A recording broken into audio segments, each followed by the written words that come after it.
Imagine waking before the sun has risen over a medieval town, not to the sound of church bells or merchants opening their stalls, but to the stench of rotting animal hides drifting through the cold morning air. Somewhere beyond the crowded houses, away from the wealthier streets and the stone halls of nobles, a young man pushes open the crooked wooden door of a filthy little workshop and prepares for another day of work that most people would refuse to do even for a generous payment. His hands are already cracked from years of soaking, scraping, stretching, and beating animal skins, his clothes permanently stained by mud, blood, fat, and the foul liquids used to turn dead animals into leather. He works as a medieval tanner, one of the dirtiest and most despised trades in the entire town. While knights need leather for their saddles and belts, merchants need it for their goods, soldiers need it for armor straps and boots, and ordinary families need it for shoes and gloves, almost nobody wants to stand near the people who actually make it. The tanner lives among the smells that others cannot tolerate. His workshop sits near the edge of town, often close to a stream or river because enormous amounts of water are needed to process the hides. But that same water quickly becomes polluted with blood, animal fat, hair, waste, and chemicals. Every morning he must carry heavy hides that are still wet and incredibly difficult to move, dragging them across muddy ground before throwing them into wooden vats filled with foul-smelling liquid. He will scrape away hair and flesh until his fingers ache, stretch the hides across wooden frames until his shoulders burn, and spend hours standing in water that becomes colder and dirtier with every passing day. There is no clean uniform waiting for him at the end of his shift, no protective gloves, no proper boots, and no medicine when his hands split open. The smell follows him home. It settles into his hair, his clothes, his skin, and even the walls of his house. Neighbors complain when the wind carries the stench toward their homes. Merchants curse him when the polluted stream reaches their stalls, and wealthy townspeople look at him with disgust whenever he enters the market. Yet the same people who despise his trade still depend on the leather he produces.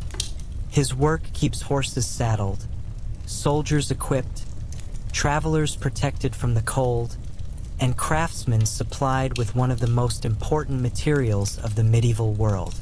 But none of that makes his life easier. A mistake with a knife can leave a permanent scar. A fall into a tanning pit can mean drowning in foul liquid. A contaminated wound can become infected with no reliable treatment available. Years of exposure to harsh substances can damage his skin, weaken his body, and shorten his working life. And beneath all of this is the constant knowledge that his trade has placed him at the bottom of the social world, surrounded by death, waste, and smells that others are desperate to escape. Tonight, as you settle into the quiet, we will follow one medieval tanner through the long years of his miserable existence. From the first hide he is forced to scrape as a young apprentice to the day his hands become too damaged to continue. Through freezing mornings beside the river, endless hours beside rancid tanning pits, angry neighbors, exhausted workers, dangerous accidents, filthy meals, sleepless nights, and the strange pride that eventually grows from mastering a craft that almost everyone else considers disgusting. This is not the story of a king, a knight, or a wealthy merchant. It is the story of a man whose work was essential, but whose name would rarely be remembered. A man who spent his entire life turning the skins of dead animals into something useful, while slowly sacrificing his own health in the process. So let the noise of the modern world fade away. Imagine the distant bells of a medieval town. Hear the slow movement of water beside an old wooden tannery. Smell the smoke rising from nearby houses, and step carefully into the narrow workshop where another miserable day is about to begin. This is the miserable life of a medieval tanner. The morning begins long before the first merchants enter the medieval town. when the streets are still covered in darkness and a thin layer of frost clings to the wooden roofs and muddy paths. You wake inside a small house near the edge of town, not because you have rested enough, but because the smell has already found its way inside. Even before you open your eyes, you can smell the hides waiting outside. The odor of wet animal skin, old blood, fat, smoke, and the stagnant water from yesterday's work hangs in the air around you. You lie still for a moment, listening to the distant church bell announcing the beginning of another day. Other people in the town are waking to prepare bread, open shops, feed horses, or begin their work in warm workshops. Your morning is different. You know that before the sun is properly above the rooftops, you will already be standing beside a wooden vat filled with liquid that most people would refuse to stand near for even a few seconds. You get up from the thin straw mattress and pull on the same clothes you wore yesterday. There is little reason to keep them clean because they will be covered in dirt before the morning is over. Your tunic is stiff in places where old stains have dried into the fabric. Your trousers are patched at the knees, and your boots are permanently dark from mud and water. You step outside into the cold air and immediately feel the sharp bite of the morning.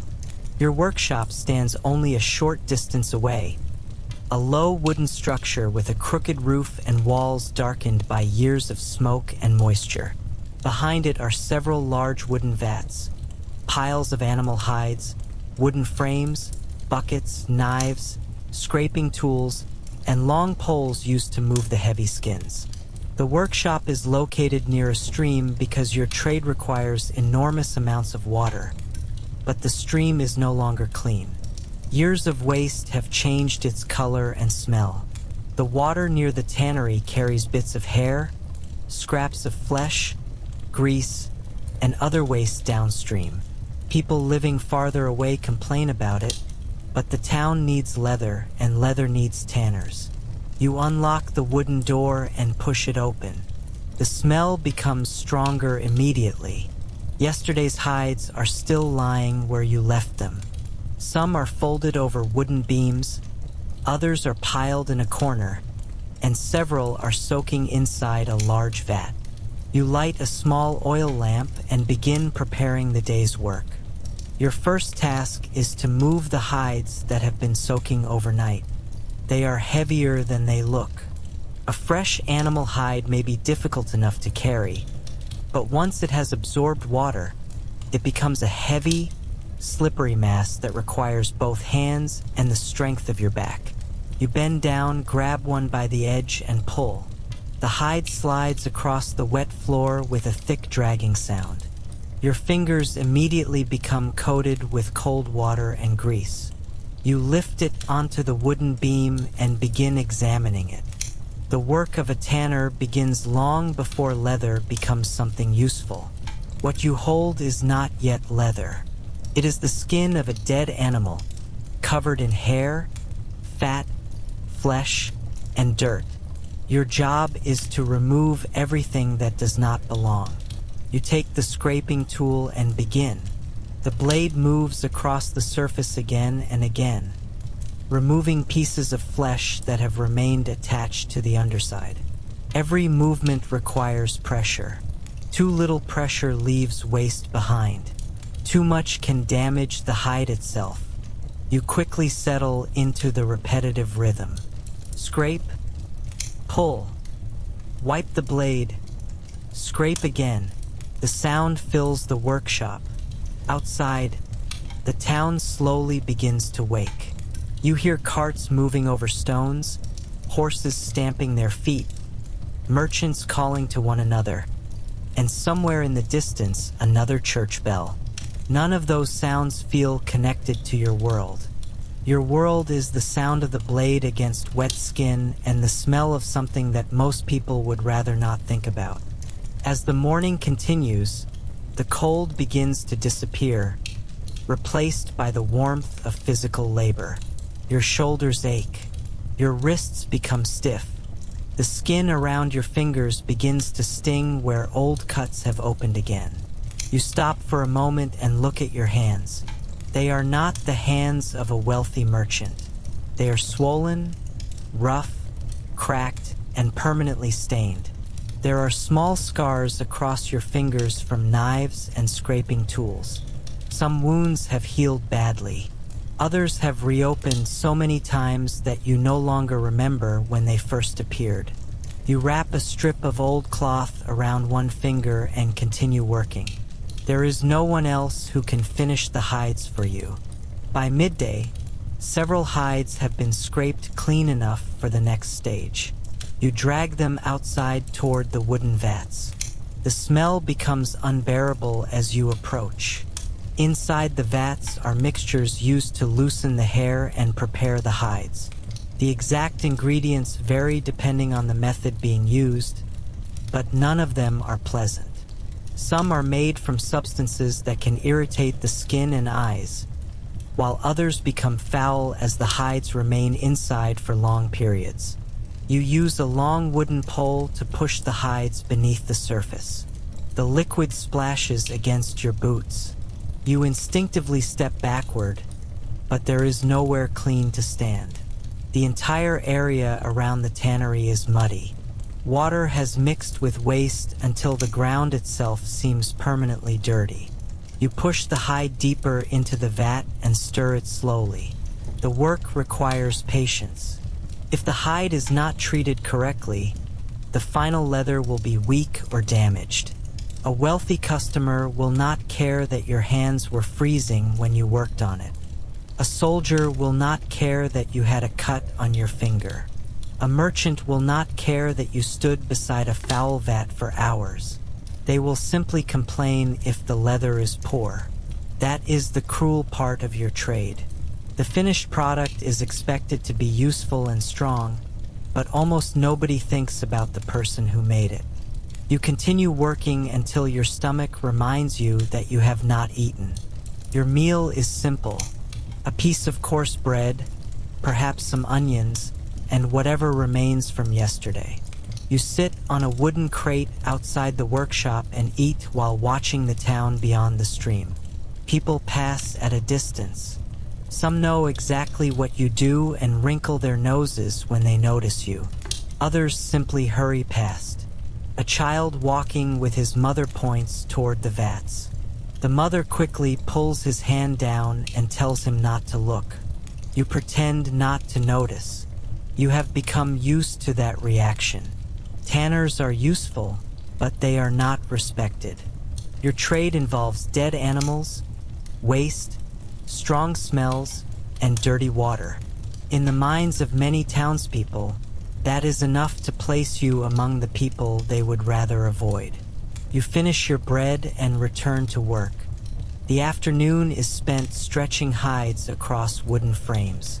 This work requires strength and precision. The hides must be pulled tightly and secured so they dry evenly. You hammer wooden pegs into place and stretch the material again and again until your arms tremble. The hide resists every movement. Your shoulders burn. Sweat runs down your back despite the cold air. You take a short break and look toward the stream. The water is moving slowly, carrying the waste from your workshop farther away from town. You know people have complained about it. You have heard merchants say that the river smells worse near the tannery. You have heard farmers complain that animals refuse to drink from certain parts of the stream. You have even heard townsmen demand that the tanners be moved farther away. Perhaps they are right, but you also know that without your work, leather would become harder to obtain. Shoes would cost more. Saddles would be more difficult to make.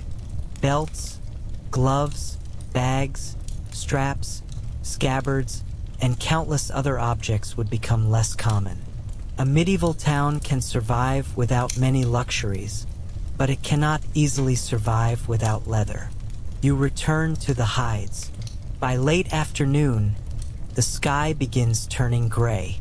The town's rooftops glow faintly in the fading sunlight, but your workshop is already becoming dark. The second day begins with the same cold darkness.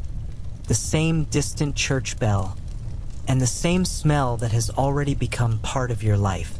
Before the sun appears above the rooftops, you are awake again, staring at the wooden ceiling while the cold air moves through the gaps in the walls. For a few moments you remain under the thin blanket, listening to the sounds of the town slowly coming alive. Somewhere a horse stamps against the frozen ground. Somewhere else a door opens, and from the center of town comes the faint ringing of a bell. You know what waits for you outside. Yesterday's hides have changed during the night, and several new ones have already been delivered to the tannery. You pull on your stiff clothes, wrap a strip of cloth around the cut on your finger, and step outside. The morning air is sharp against your face, but the smell from the tannery is even stronger. You can tell immediately that one of the hides has begun to spoil. The smell is thick and unpleasant, and you know that if it is not treated quickly, the entire hide may be ruined. You walk toward the pile and begin sorting them one by one. Some are cow hides, thick and heavy, while others are smaller skins from sheep, goats, or other animals. Each one has its own problems. Some have deep cuts from knives used during slaughter. Others are covered in dirt, blood, and pieces of flesh. A few are already beginning to decay around the edges. You separate the better hides from the damaged ones, knowing that the damaged skins will require more work and may still produce inferior leather. Your master, an older tanner who has worked beside you for years, arrives shortly after sunrise. He looks at the pile without saying anything and immediately points toward the worst hides. You know what he means. Those are yours. You drag the first one toward the scraping beam. The hide is heavy and cold, and the frozen edges resist your hands. You lift it onto the wooden frame and begin working with the knife. The blade scrapes across the underside, removing the remaining flesh and fat.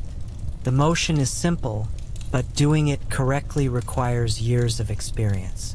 Too shallow, and the waist remains attached. Too deep, and you cut through the hide itself. Your master watches for a few moments before telling you to change the angle of the blade. You adjust your grip and continue.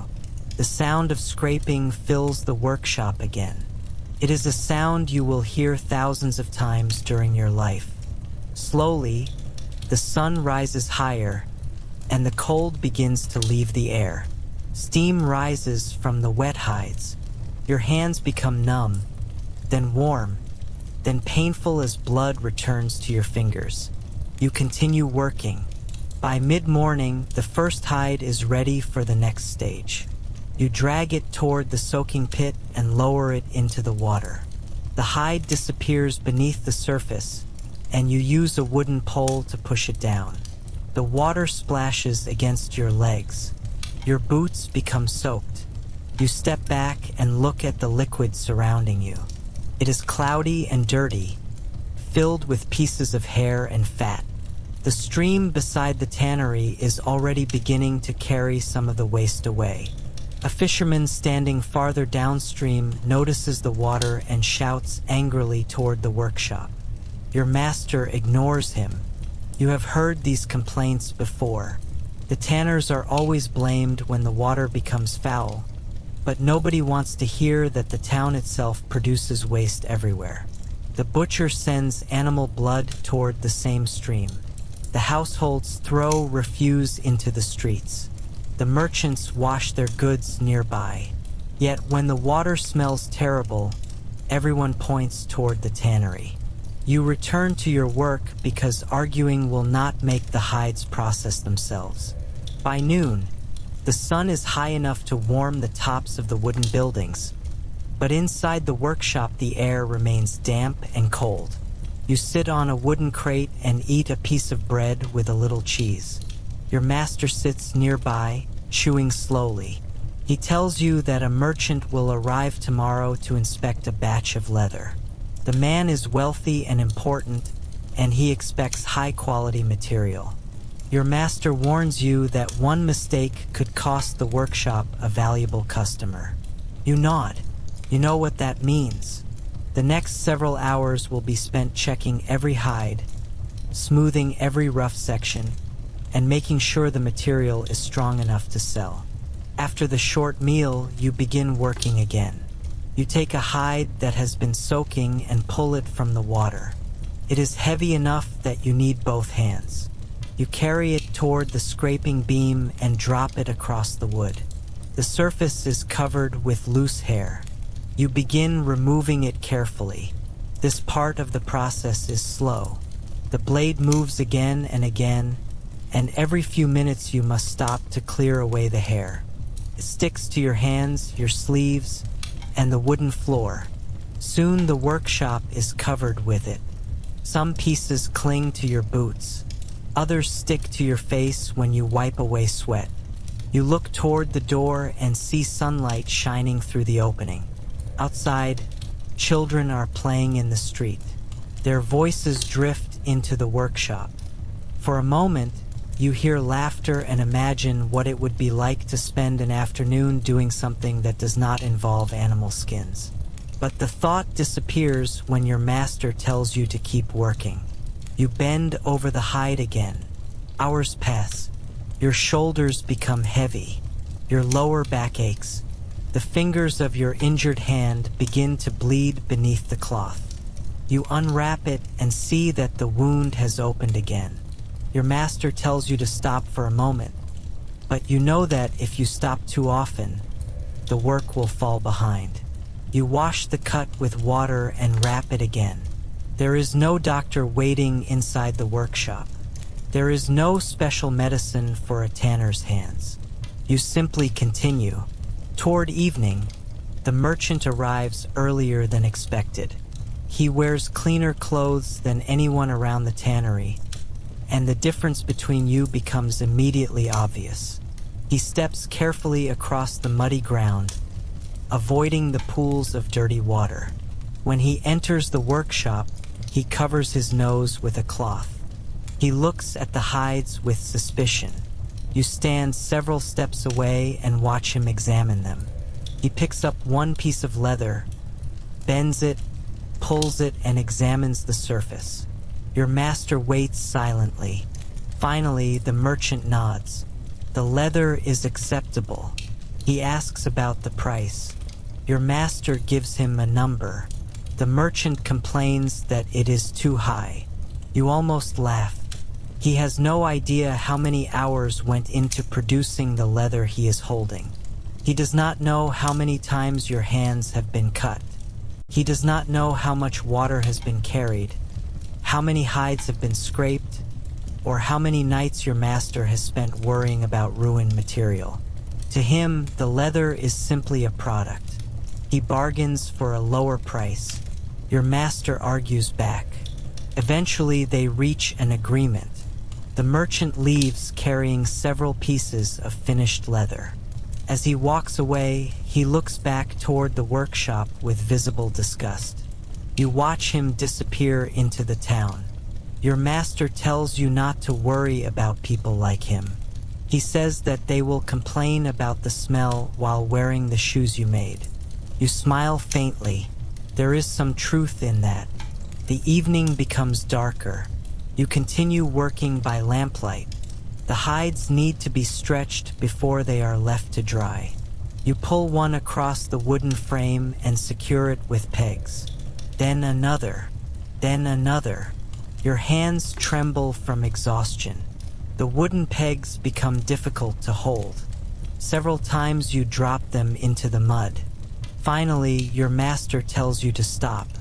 You look at the unfinished hides and want to continue, but your body refuses. You wash your hands and close the workshop. The smell remains on you as you walk home. You pass through the market where people are still selling food. A woman serving bread notices you and immediately steps back. You understand why. She can smell the tannery on your clothes. You keep walking. You do not say anything. At home, your family has already prepared. The The third day begins with rain tapping against the wooden roof long before sunrise, and for once you almost wish the weather would become worse, because a heavy storm might give you an excuse to stay inside for a few more hours. But the tannery does not stop for rain.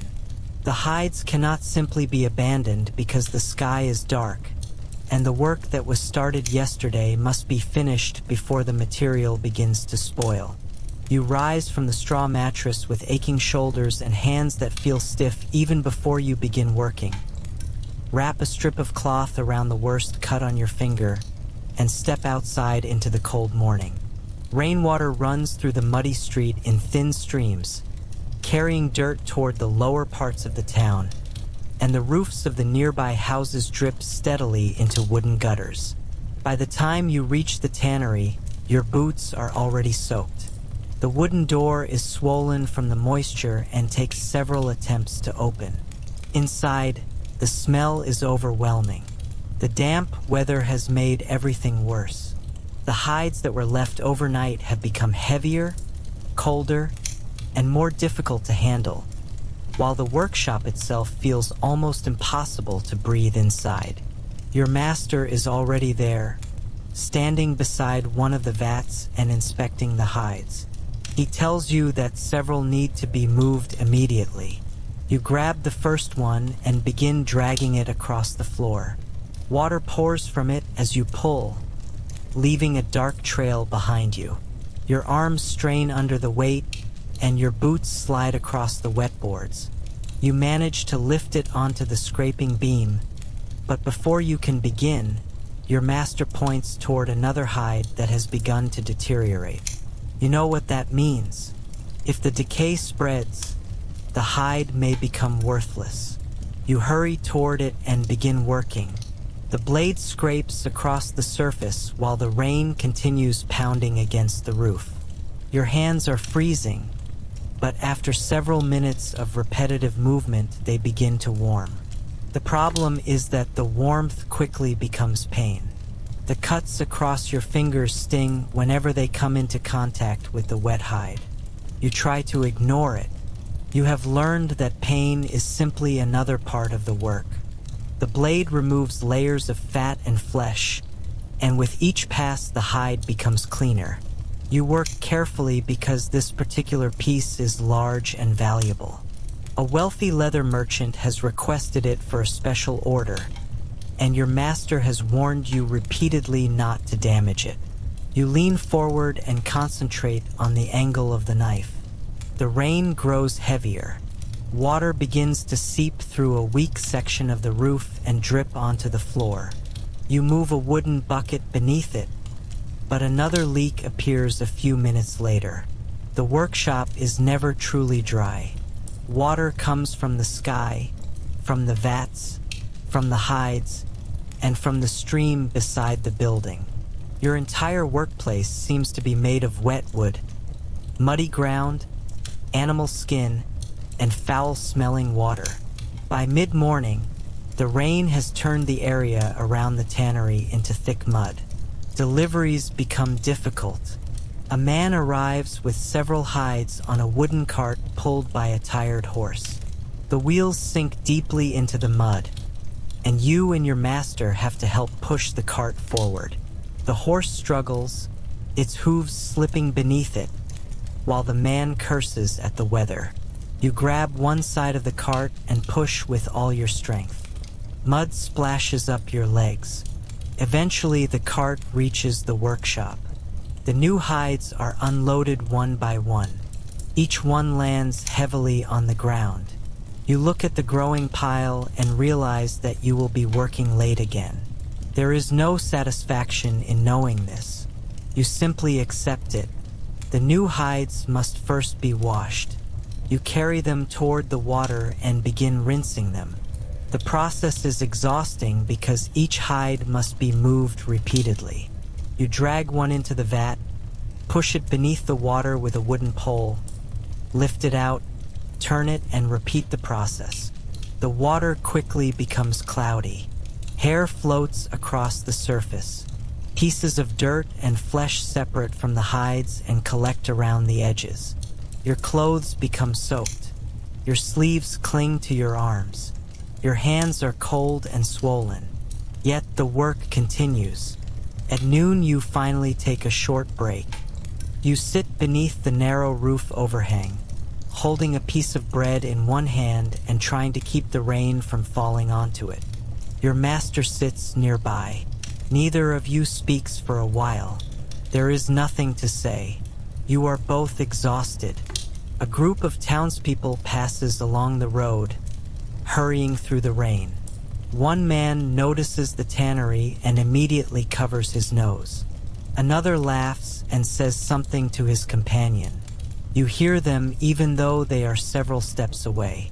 Your master looks at you and says quietly that people will always complain about the smell.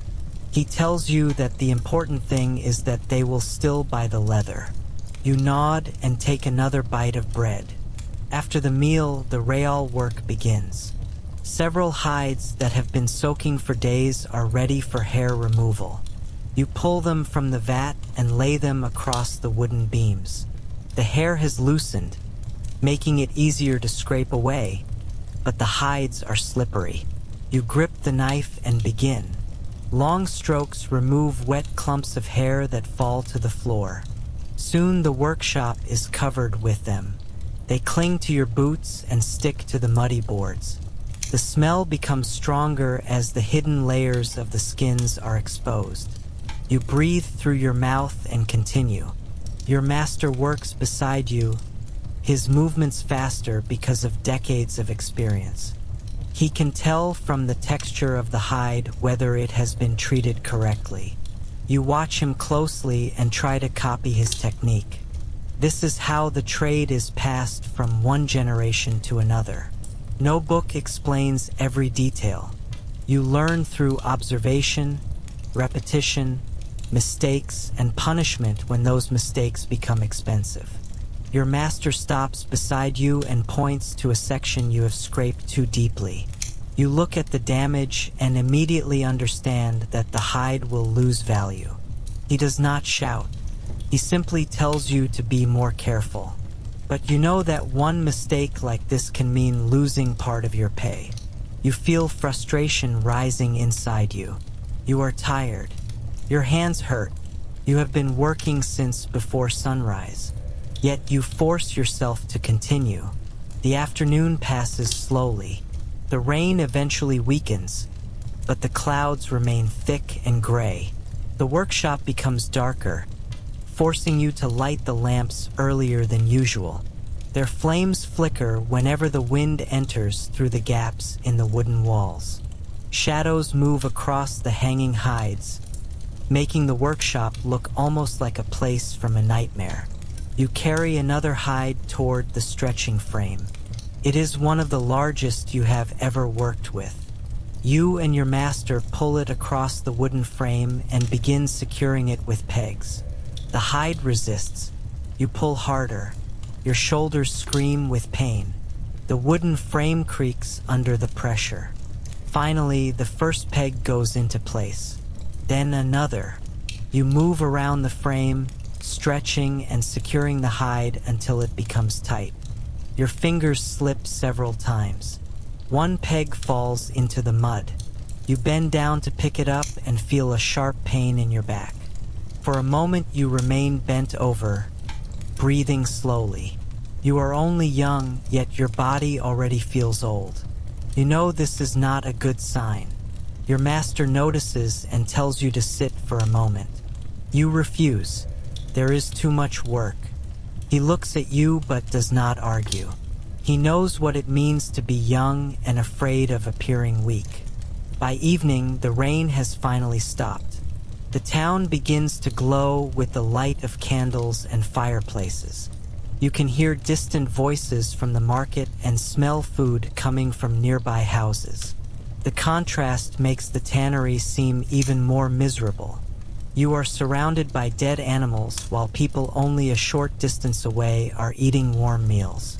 You finish stretching the last hide and begin cleaning the tools. This part of the job is rarely mentioned when people talk about tanning, but it takes almost as much time as the work itself. Knives must be cleaned. The fourth day begins with a sky the color of old iron. And when you wake, the first thing you notice is not the cold but the pain in your hands. Your fingers feel stiff and swollen, and when you try to close them into a fist, the skin around your cuts pulls painfully. For a few seconds you stare at them in the weak light of the dying fire and wonder whether you should stay home. Then you remember the hides waiting at the tannery, the work that must be finished, and the money your family needs. You wrap your fingers with another strip of cloth, pull on your boots, and step into the morning. The town is still quiet. Thin smoke rises from chimneys, and the streets are damp from yesterday's rain. As you walk toward the edge of town, you can already smell the tannery before you see it. The closer you get, the stronger the odor becomes. When you open the workshop door, the familiar mixture of wet hide, animal fat, old water, smoke, and decay surrounds you immediately. Your master is standing beside the largest vat, examining the hides that have been soaking overnight. He looks at you and tells you that one of the hides has become damaged. You walk over and inspect it. A dark section has appeared near the edge, and the material feels softer than it should. If the damage spreads, the hide may become useless. Your master tells you to remove the affected section before it gets worse.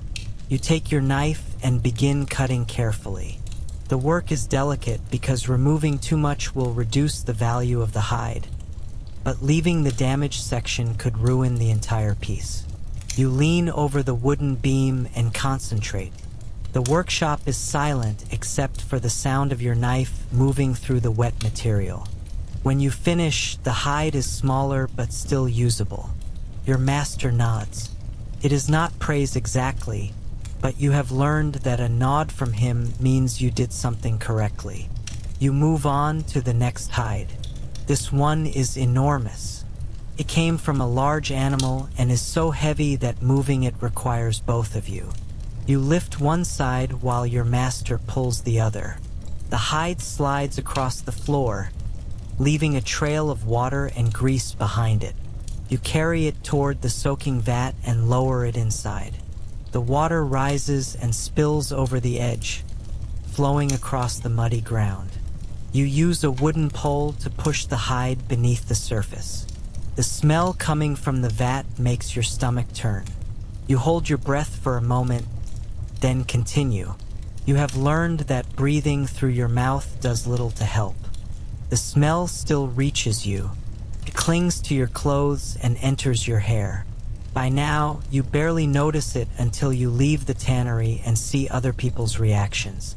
The morning passes slowly. Hide after hide must be moved, washed, scraped, and treated. Every task is repetitive, but none of it can be rushed. A mistake made early in the process can destroy hours of work later. You have seen hides become worthless because someone scraped too deeply, soaked them for too long, or failed to remove a piece of flesh. Leather is unforgiving. It remembers every mistake made during its preparation. Around midday, a group of workers from another workshop arrives to collect several pieces of leather. They stand near the entrance, careful not to step too close to the vats. One of them jokes about the smell and the others laugh. You continue working without looking at them. You have heard these jokes your entire life. People laugh at the tanner because the tanner handles the things they do not want to handle. They enjoy the leather but hate the person who makes it. One of the workers picks up a finished piece and examines it. He compliments the quality. You hear him say that it will make excellent straps for horses. For a brief moment, you feel a strange sense of pride. That piece of leather exists because of your hands. You remember the hours spent scraping it, the days it spent soaking, the stretching, the drying, and the countless times you checked its surface. Yet the worker does not know any of that. He simply sees the finished material. He pays your master and leaves. You watch him walk away carrying something that once smelled as badly as everything around you. After he disappears into the town, you return to work. The afternoon becomes hotter, and the smell inside the workshop grows heavier. The air does not move. You open the wooden shutters, but only a little breeze enters. Flies begin gathering around the waste outside. You chase them away with a piece of cloth, but they return almost immediately. The tannery attracts them in enormous numbers.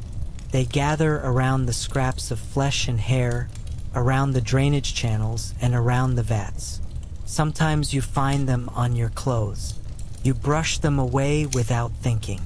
You have become used to things that would disgust other people. Your master tells you to carry several buckets of water from the stream. You take 2 wooden buckets and walk toward the water. The stream is only a short distance away, but the buckets are heavy when filled. You carry them back one at a time. The path is muddy, and several times your boots sink into the ground. When you finally return, your shoulders ache. You pour the water into the vat and repeat the journey. Again and again, the work seems endless. You begin wondering whether the entire medieval world is built on endless repetition. The farmer plows the same field every year. The baker kneads dough every morning. The blacksmith strikes the same iron with his hammer. The tanner scrapes the same hides. Everyone works until the body learns the movement better than the mind. By late afternoon, your hands are burning. The cloth around your finger has become soaked and dirty. You remove it and inspect the wound. The cut looks red around the edges. You know that is not a good sign. Your master notices and tells you to wash it. You do so using clean water kept inside the workshop for drinking and washing. He gives you a small amount of herbal mixture that he says may help. You rub it into the wound and wrap the finger again. There is no certainty that it will heal. You simply hope. A minor injury can become something much worse in a world without reliable medicine. You have heard stories of workers losing fingers, hands, or even their lives after small cuts became infected. You try not to think about it. There is still work to finish. The final task of the day is stretching several hides across frames so they can dry. You and your master carry them outside. The evening air is cooler now, and the wind moves through the yard. You place the first hide over the wooden frame and begin securing it. The material must be pulled evenly from every direction. You hammer a wooden peg into one side, then move to the opposite side and pull again. The hide stretches. Another peg, another pull, another peg. Your arms become exhausted. The last hide is particularly difficult. It is thick and heavy, and the surface refuses to stretch evenly. You pull harder. Your master pulls from the other side. Suddenly, one of the wooden pegs breaks free and strikes the ground. The hide snaps backward. You lose your balance and fall into the mud. Your clothes become covered in wet dirt. For a moment, you simply lie there, staring at the gray sky. Your master reaches out his hand and helps you stand. Neither of you laughs. There is nothing funny about being exhausted enough to fall over while doing ordinary work. You clean yourself and begin again.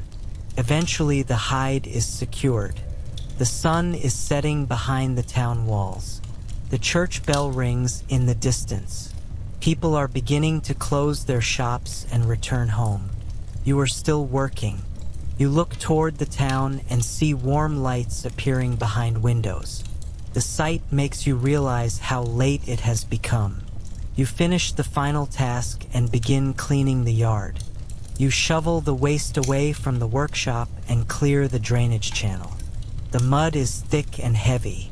Your shovel becomes stuck several times. You pull it free and continue. When you finally close the wooden door, darkness has already covered the streets. You walk home slowly. By the 5th day, the work has begun to feel less like something you do and more like something that owns you. Because even before you wake, you already know what your hands will touch, what your back will carry, and what smell will follow you until nightfall. The pain in your injured finger has not disappeared, but there is no time to wait for it to heal properly, so you unwrap the cloth, look at the red and swollen skin beneath it, and wrap it again as tightly as you can. Outside, the morning is cold and gray, and a thin mist hangs above the stream beside the tannery. You walk through the quiet streets with your head lowered, passing houses where families are still sleeping, and by the time you reach the workshop, the first faint light is beginning to appear behind the rooftops. Your master is already waiting. Several fresh hides have arrived during the night, and they are piled beneath a rough wooden shelter to keep them away from the rain. The sight of them makes your stomach sink. There are more hides than usual, and you immediately understand that today will be longer than the days before it. You grab the first hide and begin dragging it toward the workbench. It is cold, wet, and heavy. Your fingers struggle to find a firm grip, and the injured finger sends a sharp pain through your hand whenever you pull. You ignore it. The hide reaches the wooden beam, and you throw it across the top. You pick up your scraping tool and begin.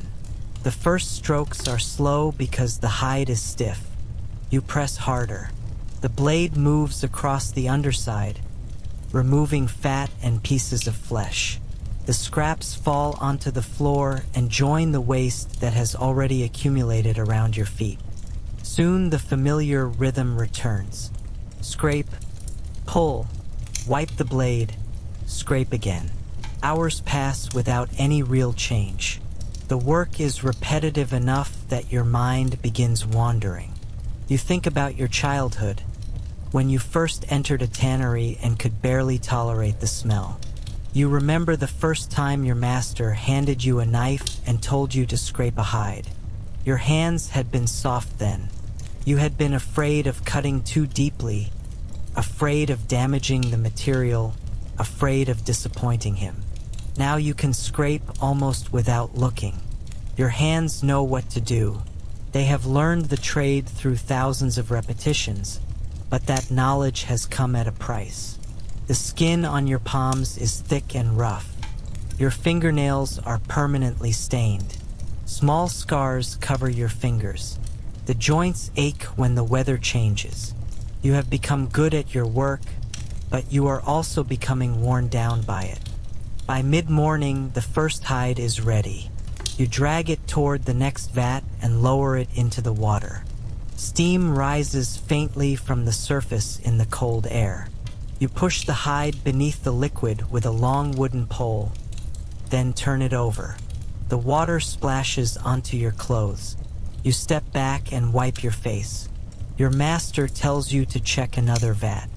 You walk over and examine the hides inside. One has been soaking for too long. You pull it out and inspect the surface. It has become too soft in one section, and you know that the leather may not be as strong as it should be.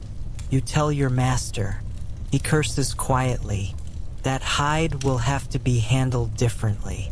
Nothing is simple in the tannery. Every piece requires attention, and every mistake costs money. The work continues. You carry buckets of water from the stream, refill the vats, move hides from one stage to another, and clean away the waste. By noon, your clothes are soaked and your boots are covered in mud. You sit down for a short meal, but before you have finished your bread, a wealthy leather merchant arrives. He has come to inspect a large batch of hides.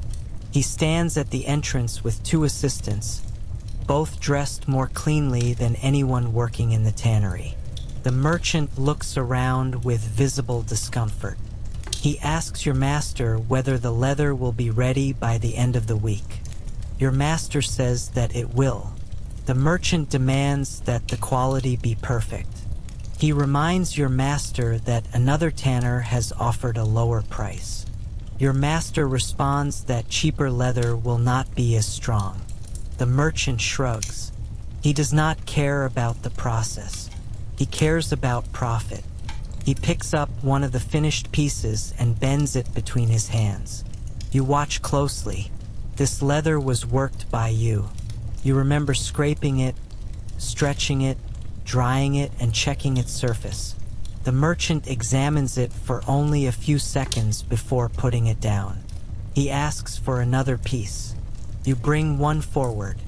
He examines that one too. Finally, he says the quality is acceptable. Your master begins discussing the price. You stand nearby, silent.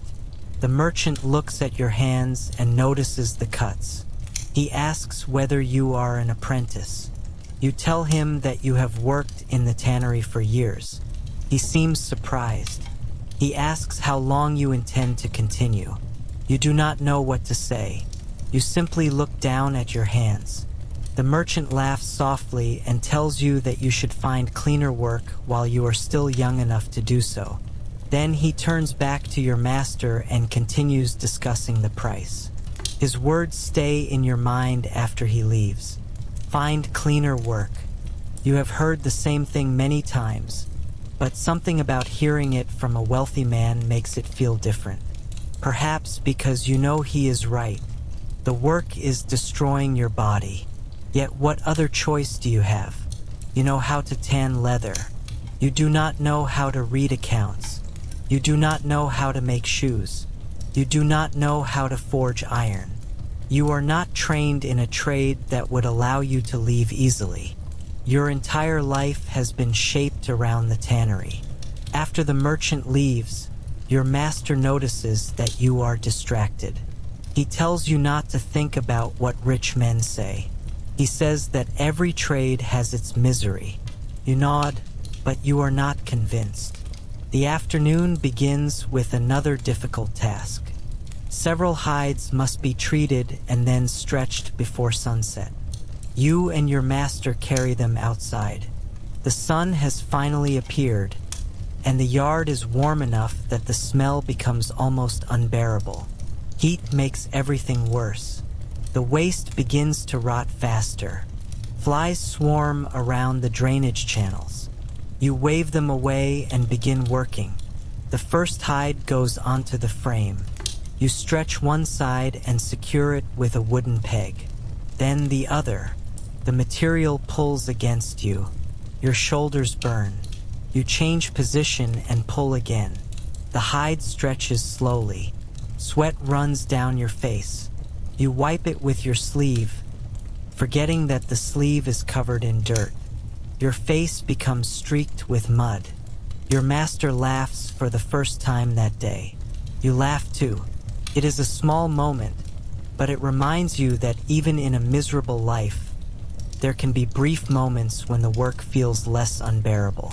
You finish the first hide and move to the second. The second is thicker and more difficult. You pull until your arms shake. Your master tells you to use your legs instead of your back. You adjust your position and push against the ground. The hide moves. You secure another peg. Slowly, it begins to take shape. The work continues until the sun begins to fall. By late afternoon, you have stretched all of them. You stand beside the frames and look at the rows of hides hanging in the fading light. For a moment, they almost look clean. The smell is still there, but the leather itself looks smooth and strong. You know that someone will eventually turn these hides into shoes, belts, saddles, bags, gloves, or equipment for soldiers. People will use them without ever thinking about the tannery where they began. You wonder whether that is the strange fate of your trade. Your work disappears into other people's lives. They see the final product, never the person who made it. As evening approaches, you begin cleaning the workshop. The day's waste is piled near the drainage area. You shovel hair, scraps of flesh, and muddy debris into a pit. The work is heavy and unpleasant. You feel something crawling near your boot and look down to see a rat disappearing beneath a pile of waste. You barely react. Rats are common around. The sixth day begins with the wound on your finger still refusing to heal, and this time the pain is impossible to ignore. When you unwrap the cloth in the gray light of morning, you see that the skin around the cut has swollen and turned red, and even the smallest movement sends a sharp pain through your hand. You stare at it for a few moments, wondering whether this is the moment when a simple cut becomes something far more dangerous. But then you hear your family moving in the next room and remember that staying home means losing a day's work. You wrap the finger again, pull your worn boots over your feet, and step outside. The town is covered in a thin morning mist, and the stone streets are damp beneath your feet. As you walk toward the tannery, the smell grows stronger with every step until there is no longer any doubt about where you are going. Your master is waiting beside the vats when you arrive, and the first thing he notices is your hand. He looks at it for a moment and tells you that you should have it examined, but then he looks toward the pile of hides waiting beside the workshop. There are too many orders to stop. You nod and begin working. The first hide is enormous, and moving it requires both of you. You grab one end while your master pulls the other, and together you drag it across the muddy yard. The wet hide leaves a dark trail behind it. You lift it onto the wooden frame, and your master tells you to begin scraping. You hesitate for a moment because the injured hand is your strongest hand, but you have no choice. You grip the tool and press it against the hide. Pain shoots through your finger immediately. You grit your teeth and continue.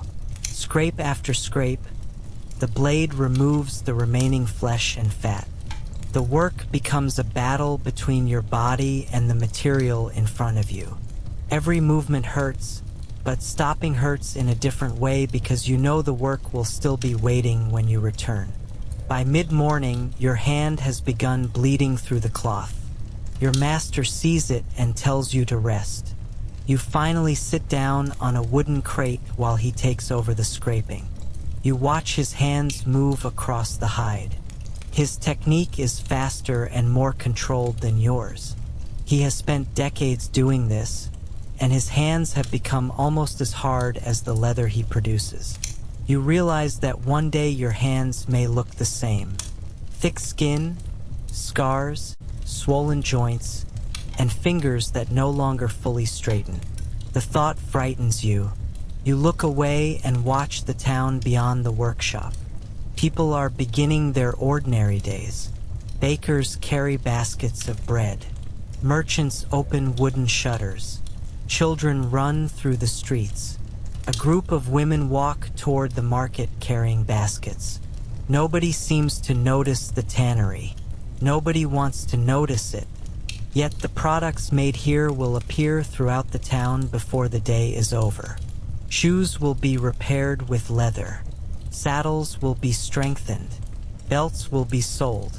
Soldiers will receive straps. Merchants will carry goods in leather bags. Your work is everywhere, even though the place where it is made is something people prefer to ignore. After resting for a short while, you return to work. The next task is to prepare hides for a long treatment. You carry them toward the wooden vats and lower them one by one. The liquid splashes over your boots and onto your trousers. You use a long pole to move the hides beneath the surface. The work is dangerous because the vats are deep and a person who slips could fall inside. You have heard stories of workers falling into pits and being unable to climb out. The wooden edges become slippery from constant exposure to water and grease. You keep one hand on the side whenever you lean over. Your injured finger makes gripping difficult, but you manage. The morning becomes afternoon.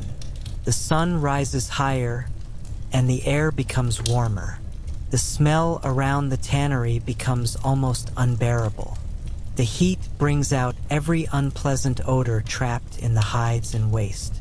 Flies gather in clouds. You wave them away from your face. They return immediately. One lands on your injured hand. You brush it away and feel the wound throb. You begin wondering whether your body is trying to tell you something. Perhaps it is telling you to stop. Perhaps it is telling you that no person was meant to spend every day surrounded by death and waste.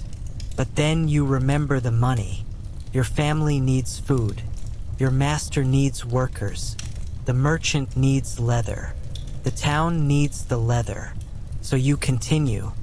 Around midday, a messenger arrives from the house of a wealthy nobleman. He brings an urgent order for several pieces of thick leather. The nobleman needs them for saddles, belts, and equipment for his household horses. Your master accepts the order immediately.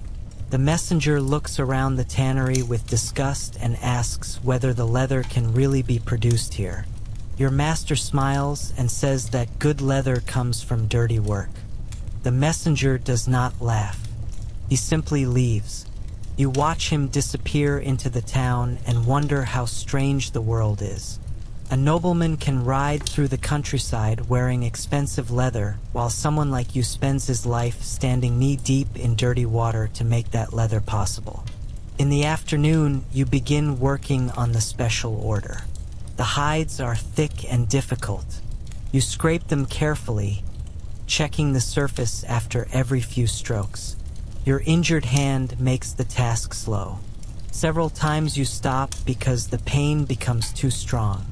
Your master tells you to use your other hand, but it lacks the strength and precision needed for the work. You try anyway. The blade slips slightly. You freeze. A small cut appears on the hide. Your stomach drops. You have damaged the material. Your master walks over and examines it. He is angry, but he does not shout. He tells you that the piece may still be usable if handled carefully. You apologize. He tells you to concentrate. You return to the work more careful than before. Hours later, the hide is finally ready for the next stage. You feel relief, but there are still several more. The sun begins to fall. The yard becomes golden in the evening light, and for a few minutes the tannery almost looks beautiful. The wooden frames glow orange. The wet hides reflect the sunlight. The smoke from nearby houses rises slowly into the sky. But the beauty disappears as soon as you step back into the workshop. The smell is still there. The waste is still there. The work is still there. You carry another hide toward the frame. Your back aches. Your shoulders feel weak. You pull the material across the wood and begin securing it. One peg, then another, then another. Your injured hand trembles as you hammer the last peg into place. You step back and look at the hide. It is stretched tightly across the frame. You have done it. Another piece of leather is slowly becoming something useful. You stand there for a moment and feel a strange mixture of exhaustion and pride. You hate the work, but you know that you are good at it. You know how to judge the thickness of a hide by touch. You know when it has been soaked long enough. You know when the material is ready to stretch. You know how much pressure the knife can take. These skills have taken years to develop. They are the one thing you truly own. As evening approaches, you begin cleaning. You shovel waste into the pit, wash the tools, and check the vats. Your master tells you to be careful with the injured hand. You nod. When the workshop is finally closed, you walk home slowly. The streets are crowded with people returning from the market. You notice that several people move away when they see you. One woman whispers something to her companion. You do not hear the words, but you know what they are probably about. The smell. You can smell it too. You wonder whether you will ever be able to wash it away. When you reach home, your family notices your injured hand immediately. They ask why you are still working. You tell them that the order is important. They tell you that no order is worth losing a finger. You do not answer. You sit beside the fire while someone prepares a warm cloth for your hand. The heat hurts at first. The seventh day begins with a strange quietness in the tannery, because the usual sounds of carts and workers arriving have not yet begun when you reach the workshop. Your injured hand has become more swollen during the night, and the pain has spread toward your wrist, but you hide it beneath another strip of cloth and begin preparing the hides. Your master notices immediately and tells you that you cannot continue like this forever. Yet neither of you has a solution. There is too much work and too little money to stop. The nobleman's order must be finished, and several merchants are already waiting for other leather. You begin by removing the hides from the soaking vats. They are heavy and slippery, and your injured hand struggles to hold them. You use your other hand whenever possible, but the work becomes slower. Your master takes one side of a particularly large hide and tells you to pull from the other. Together you drag it across the yard, leaving a trail of dirty water behind. You place it on the wooden frame and begin scraping. The first stroke hurts badly, but after several minutes your body becomes numb to the pain. You enter the familiar rhythm again. Scrape, pull, wipe, scrape. The world around you seems to disappear. There is only the hide, the knife, and the sound of your breathing. Hours pass. When you finally look up, the sun is already high. Your master tells you to take a break, but before you can sit down, a group of townspeople arrives near the workshop. They complain about the smell and the polluted stream. One man says that the tannery should be moved farther away from the town. Your master argues that the workshop has always been here and that the town needs the leather. The argument grows louder. You stand silently beside the vats, holding your injured hand against your chest. Eventually, the townspeople leave, still complaining. Your master watches them disappear and tells you that the town will never love the tanners, but it will always need them. You return to work. The afternoon is spent preparing the nobleman's leather. Every hide must be inspected carefully. The thickest pieces are selected for saddles and straps, while thinner pieces are separated for other uses. You work slowly, afraid of making another mistake. Your injured hand makes the knife difficult to control, but you refuse to stop. When the final hide is stretched across its frame, you step backward and stare at it. It is the best piece you have ever produced. For the first time that day, you feel proud. You have created something strong from something that was once nothing more than the skin of a dead animal. The work continues until the sun disappears. When you finally close the tannery, your master tells you that tomorrow will be easier. You know he is probably lying. There will always be more hides, more orders, more work.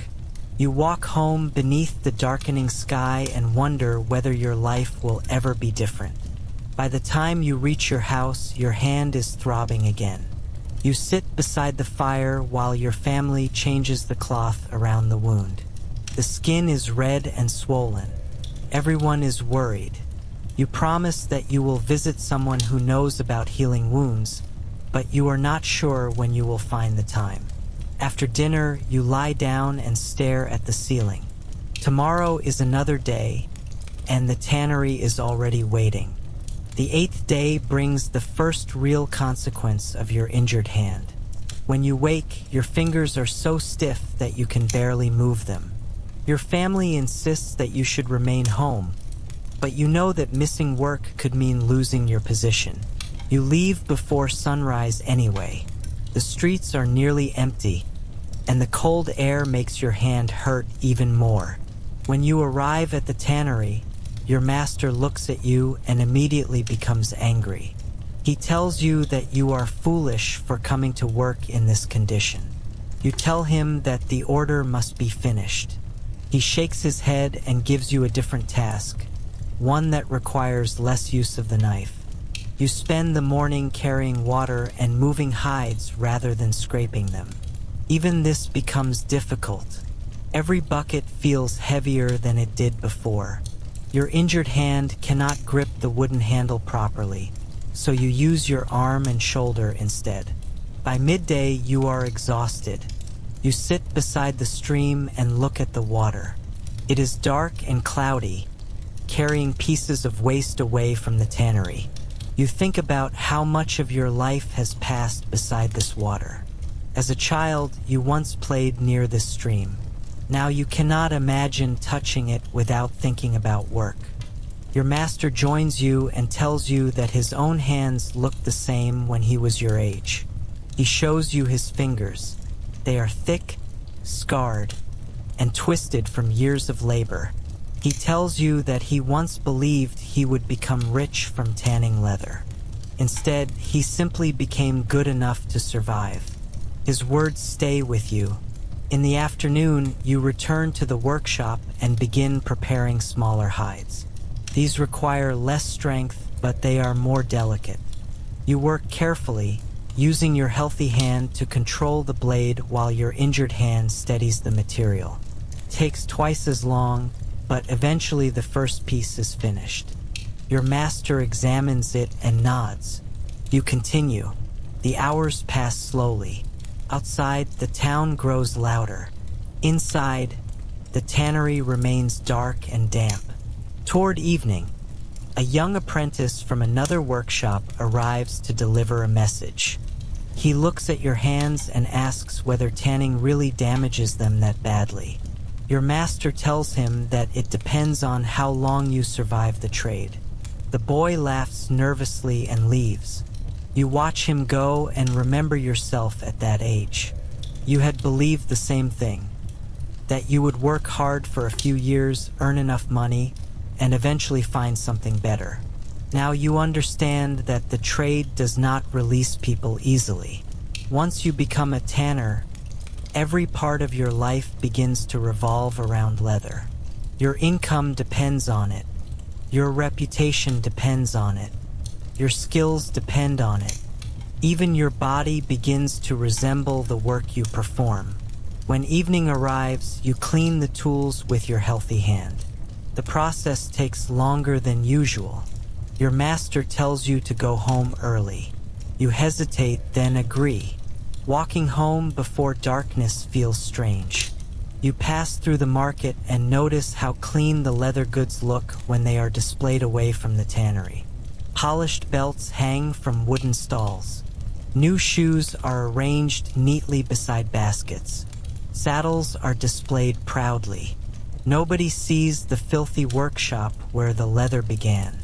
You stop for a moment and touch one of the finished belts. It is smooth and soft. You think about the hide it once was. You know that the difference between the two came from weeks of work. You return home and sit beside the fire. Your family examines your hand again. The swelling has increased. You finally admit that you are afraid. They tell you that you must rest. For the first time, you wonder whether your master might have been right. Perhaps your body is warning you before it is too late. That night you sleep poorly. Every time you move, your hand hurts. Outside, the medieval town continues without you.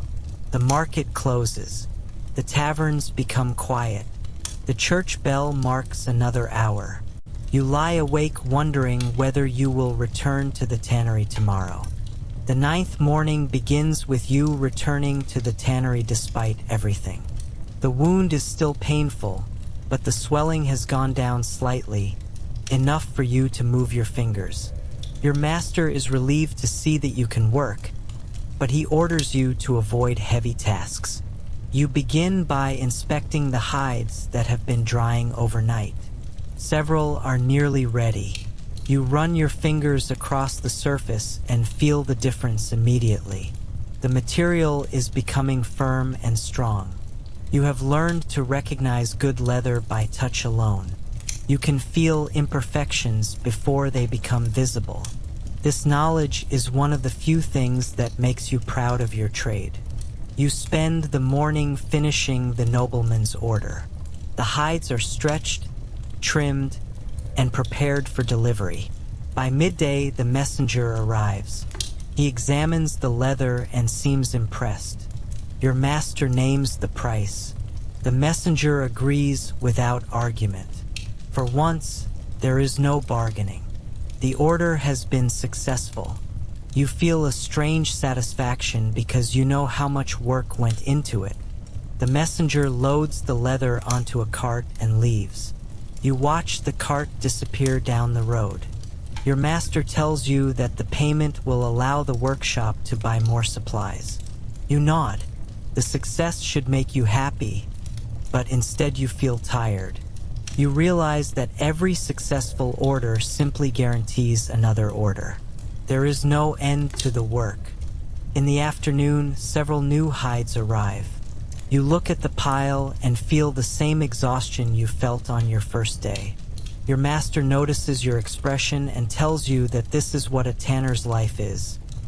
One hide becomes another, one day becomes another, 1 year becomes another. You begin working again. The new hides are from sheep and goats, smaller but more numerous. You scrape them carefully and separate them according to quality. The work is repetitive but less physically demanding. As the hours pass, you begin thinking about the future. You imagine yourself as an older man with the same scarred hands as your master. You imagine waking at dawn, walking to the tannery, and repeating the same work for another 20 years. The thought makes you feel trapped. Yet you also know that your skills are valuable. If you leave, you lose everything you know. By evening, the workshop is filled with finished leather. You look around and realize how much you have accomplished. The walls are covered with hides. The frames are full. The vats are prepared for tomorrow. The floor is dirty, but the work is organized. You have become part of the system. You are no longer simply an apprentice. You are one of the people keeping the tannery alive. Your master tells you that you have become a skilled worker. It is one of the few compliments he has ever given you. You feel proud. For a moment, the misery seems worth it. Then you look at your hands. The scars remain. The pain remains. The smell remains. You realize that skill and suffering have become inseparable. You close the workshop and walk home. The town is quieter now. You pass the market and see people wearing leather shoes and belts. You recognize the quality immediately. Some of them may have been made from hides you worked on. Nobody knows. You continue walking. At home, your family is waiting. They ask about the order. You tell them it went well. Everyone is happy. You eat dinner together. For one evening, there is a sense of security. The money from the nobleman's order will help for a while.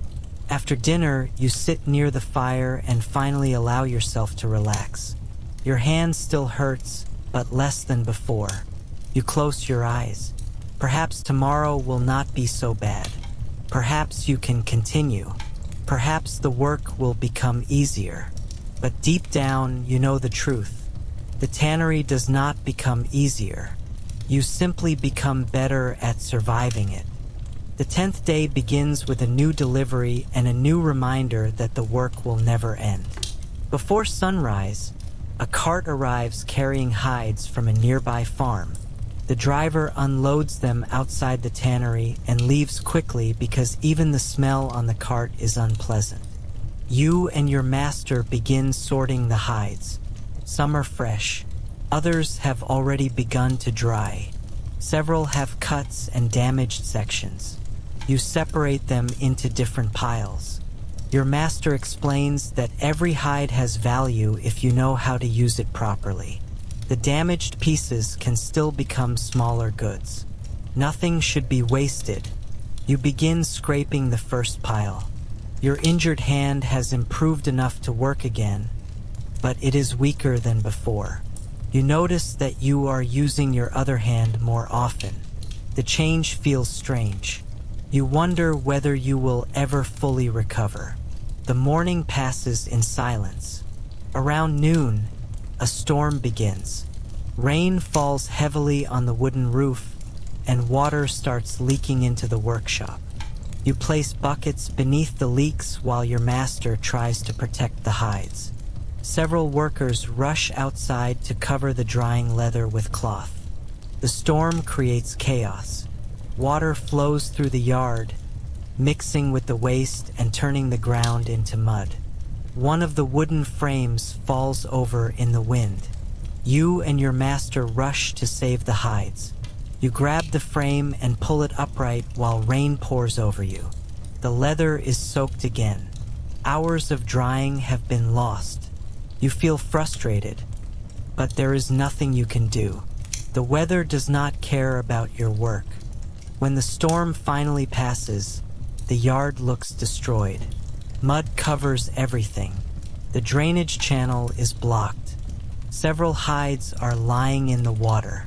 You spend the rest of the afternoon cleaning. The work is worse than tanning because it produces nothing you can sell. You simply restore the workshop to the condition it was in before the storm. By evening, you are exhausted. Your master thanks you for staying. You walk home covered in mud and rainwater. People in the street stare at you. You do not care anymore. You have become used to being dirty. At home, you sit near the fire and remove your clothes.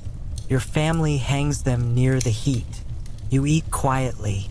The storm has left everyone tired. Later that night, you look at the sky through the small window. The clouds are moving away. Stars begin appearing. For the first time in many days, you feel calm. You think about how strange your life is. The world above the tannery can be beautiful. The sky can be clear. The fields can be green. The town can glow under the sun.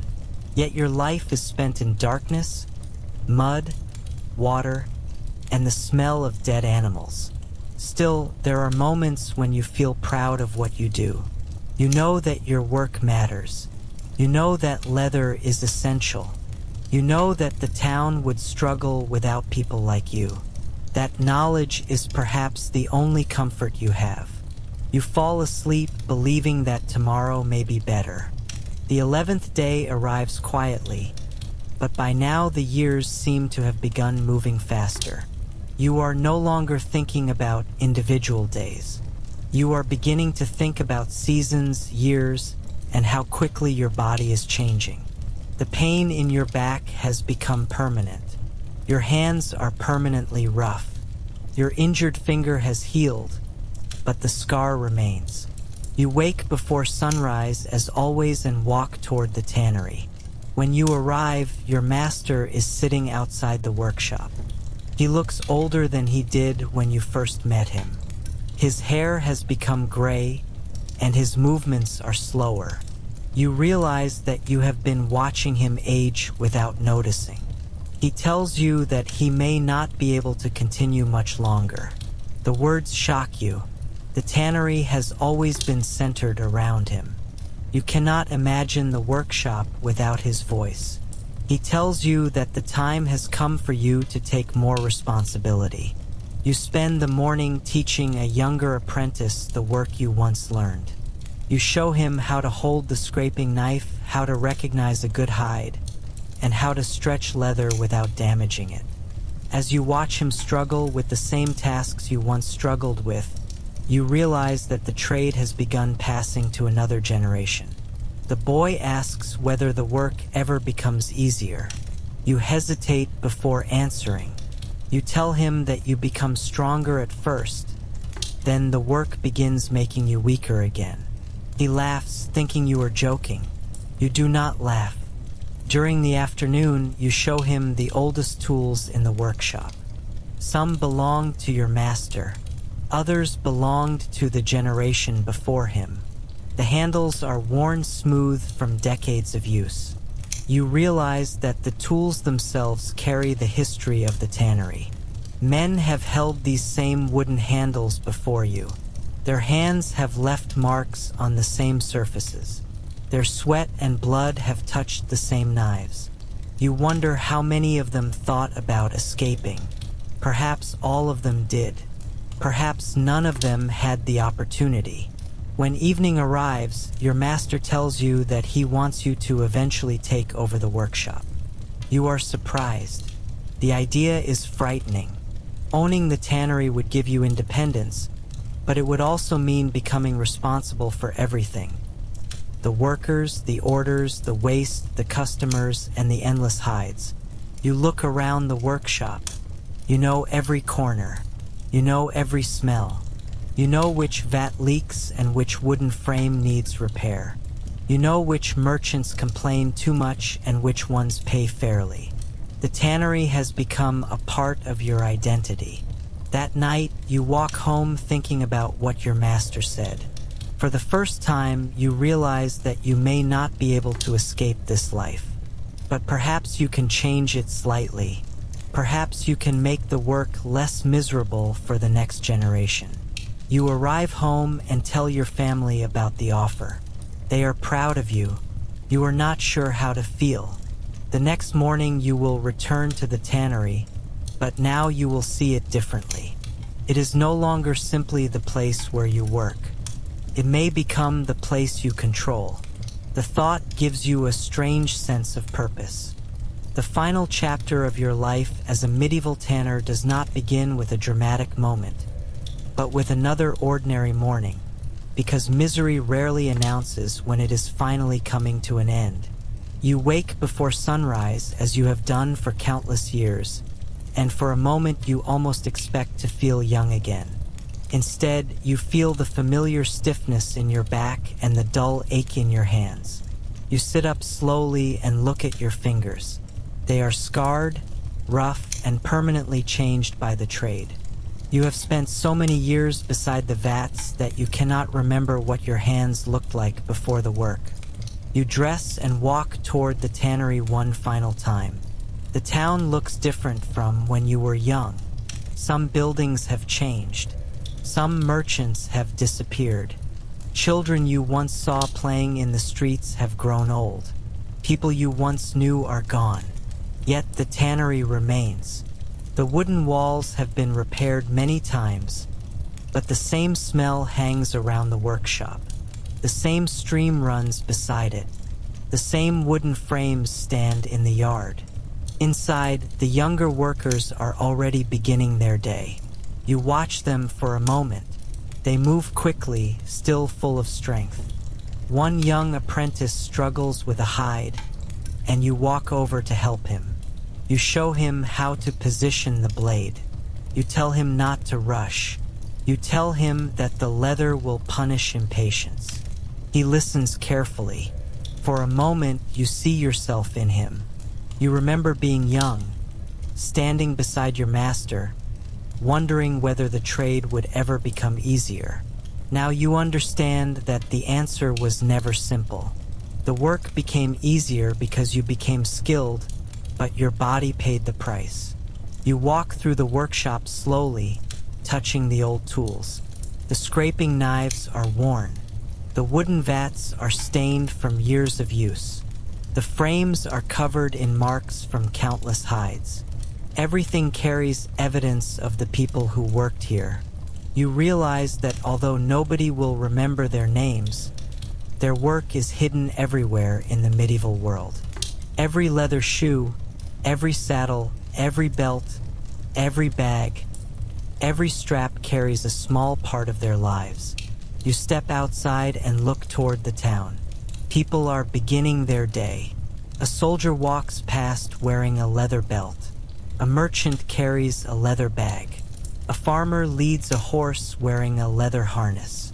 They all depend on the work you spent your life doing. None of them know your name. None of them know the pain in your hands or the years you spent breathing the smell of the tannery. And perhaps that is the fate of many workers in history. They build the world without becoming part of its stories. By midday, you realize that your body can no longer keep working.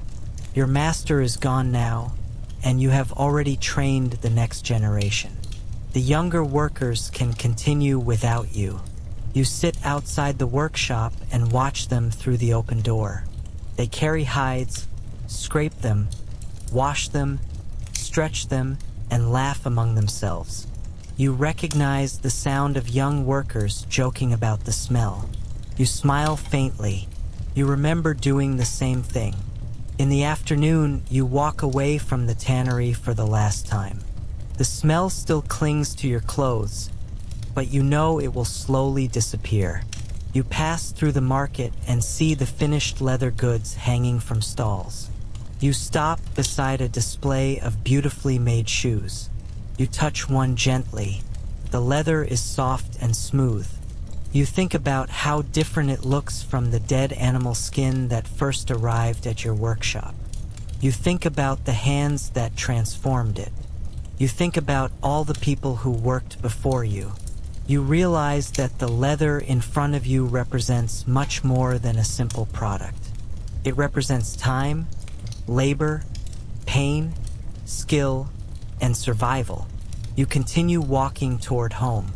The sun is setting behind the medieval town.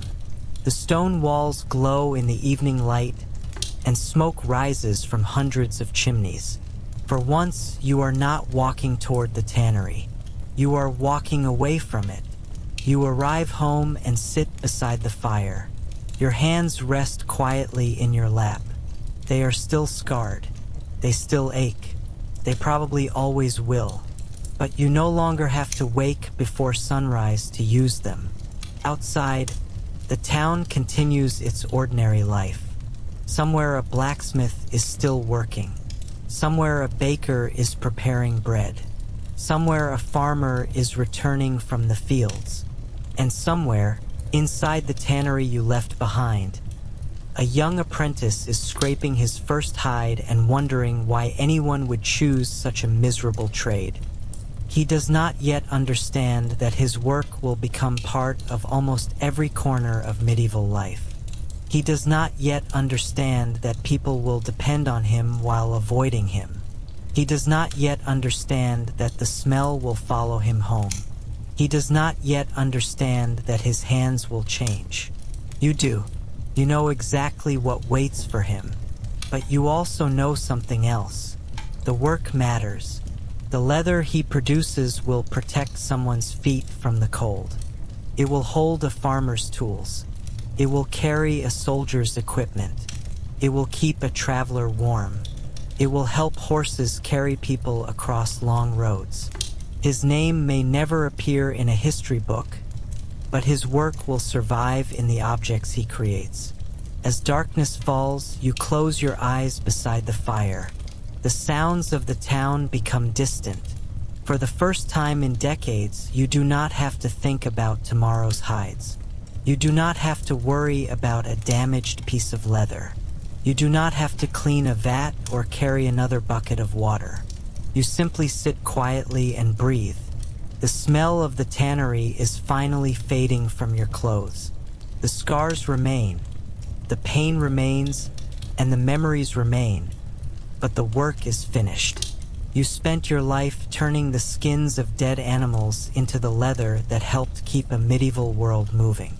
You were ignored by the wealthy, avoided by the respectable, and often treated as though your work made you less worthy than the people who benefited from it. But without people like you, the medieval town could not have functioned the way it did. Your life was miserable, dirty, exhausting, and largely forgotten, but it was also necessary. And perhaps that is the quiet tragedy of the medieval tanner. You spent your entire life creating things that would last longer than you, while your own name disappeared almost as quickly as the smell that once followed you everywhere.